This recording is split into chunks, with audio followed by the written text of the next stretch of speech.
been a lot of fun. You know, I've just been so appreciative to be a part of this process, just to be engaged and to be able to speak very openly and candidly and share my thoughts on different ideas and ways to help the program. And I was just really excited to be a part of it. It's been a lot of fun. Now, you told me you didn't know until Monday that the football program was coming back, the same day that we all learned that it was coming back. What was that emotion like for you when you learned that news? Yeah, well, I knew that the community would be excited to hear it, so that was enjoyable, obviously, and their support has just been tremendous. I mean, it's been an outpouring of support in every possible way, financially, of course, and then just through social media and emails and phone calls, and you can just tell that there's so much energy around it. I knew there'd be a lot of excitement. Now, 2016 seems to be the date that a lot of fans in the community have circled for football to kick off again, but realistically, what needs to happen for that date to come to fruition, and if not, what is the kind of the ground rules and what are you guys setting to go ahead and mark that date? We've been working very closely with our conference commissioner, Britton Banowski, and his team. He's been tremendous, really, this entire time, so supportive, he and the other members of our conference. But he is helping us navigate this process, not only with the conference, but also with the NCAA, who we'll begin meeting with soon. But our intention is to make sure that we stay at an FBS level, and we want to do this right more than we want to do it fast. And we want to maintain the respect of our peers and do this in a way that they're comfortable. There's a lot of damage control that needs to be done, especially with recruiting and staffing. Ultimately, what's the process to start cleaning things up? I think once we have a better handle on exactly when we'll play, we'll be able to work backwards to talk about recruiting and how Coach Clark can build his staff and the way to do that best. How do you sell this program to recruits? How do you sell the football program? If I'm one of the top players here in the state, what are you selling me about UAB football? Well, I can't wait to meet with those players because they'll see the energy that I have and that Coach Clark has and his staff, and we'll be able to reassure them that we've found some stability that we never had in the past, and I think that they'll be excited and energized to see what our plans are for the future. Facilities have always been a concern here more recently in the past few years. What is the blueprint for upgraded facilities? I actually met last night with our facilities managers on campus. That wasn't the first time that we'd met, but we spent almost 3 hours last night walking through our facilities. I thought it was important for them to hear me say what our deficiencies were. It's easy for someone to say this team needs a new locker room, but until you can put it in context, it's hard to do and understand. So we went through all of our locker rooms, we went through all of our venues, the places where our student athletes train, and just started to talk about what's most important and why.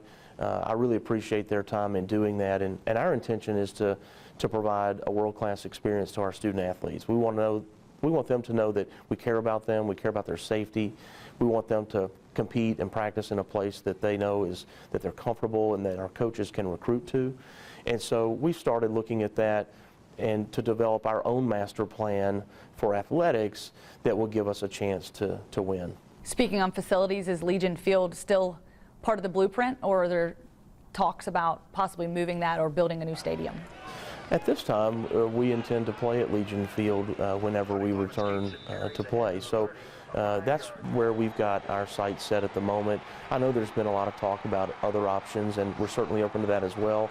We've had really good conversations with the mayor so far that I was a part of, where he just very generously gave us his time and his ear and let us describe to him why we felt like it would be important to develop a plan to find a new home for our games. He understood and recognized that and was kind enough to say, I'll take a look and see what can be done. And now ultimately, would that facility or that stadium have to be within the city limits of Birmingham?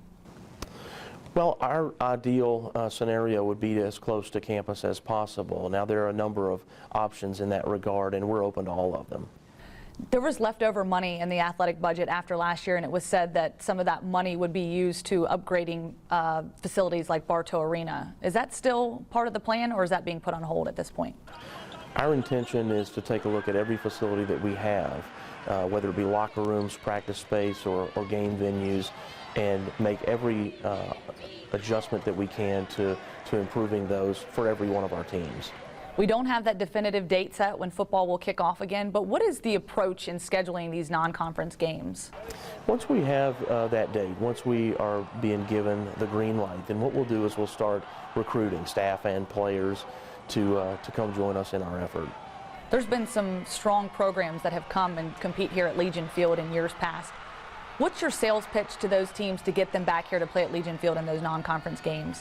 I've had an outpouring of support from other athletic directors. I had a few text messages during the press conference about their interest in scheduling us in the future. So I don't anticipate any challenges with scheduling games. Now, you told WIAT 42 yesterday that you've been on a lot of conference calls with Conference USA and Bill Clark. Highlight some of those talking points that you guys have discussed throughout those conversations. Well, you know, what we want to do is do this right rather than fast, and we want to make sure that respecting our conference peers is brought to the forefront, and that we also make sure that we're ever present in conversations about our student-athlete welfare. You know, it's not my intention to try and put players on the field who aren't prepared physically and emotionally and ready for the rigors of what a conference schedule looks like in Conference USA, and that's important, and our student-athlete safety is something that I want to make sure we continue to discuss as we have this decision. Now, President Ray Watts said that Bill Clark is the head football coach. What kind of sense of security have you provided him in this process and looking forward to the future? Yeah, I've had great conversations with Coach Clark. I've really enjoyed getting to know him and spending time with him on the phone and in person with the conference, and to determine our best course of action. It's clear that he's excited and he's been engaged, and I really am looking forward to working with him. And what is your confidence level that Coach Clark can recover this football program and return it to the level that it was at before, if not higher? I'm confident that our community and Bill Clark and I and all of our team will make this a successful program. And speaking long term, when you look back at what you've been through here, coming in fresh, what is your vision for this athletic program and for UAB as a whole? Well, we, again, want to provide a world-class experience for the student-athletes. We want to give our coaches the opportunity to succeed. We want them to be able to recruit at a high level. And then as it relates to the community, if we can do those things, we'll continue to build pride amongst our students and our faculty and our staff, our alumni, and everyone who lives in Birmingham and the state of Alabama. And you told me you don't want boring, you want challenging. The challenges are right here in front of you. What are some of the biggest challenges you face, and how excited are you to take those challenges on? Well, our opportunity here is to do something that no one else has ever done, and that's what we're excited about. All right. Thanks so much, Mark. Appreciate it. Yeah, thank you.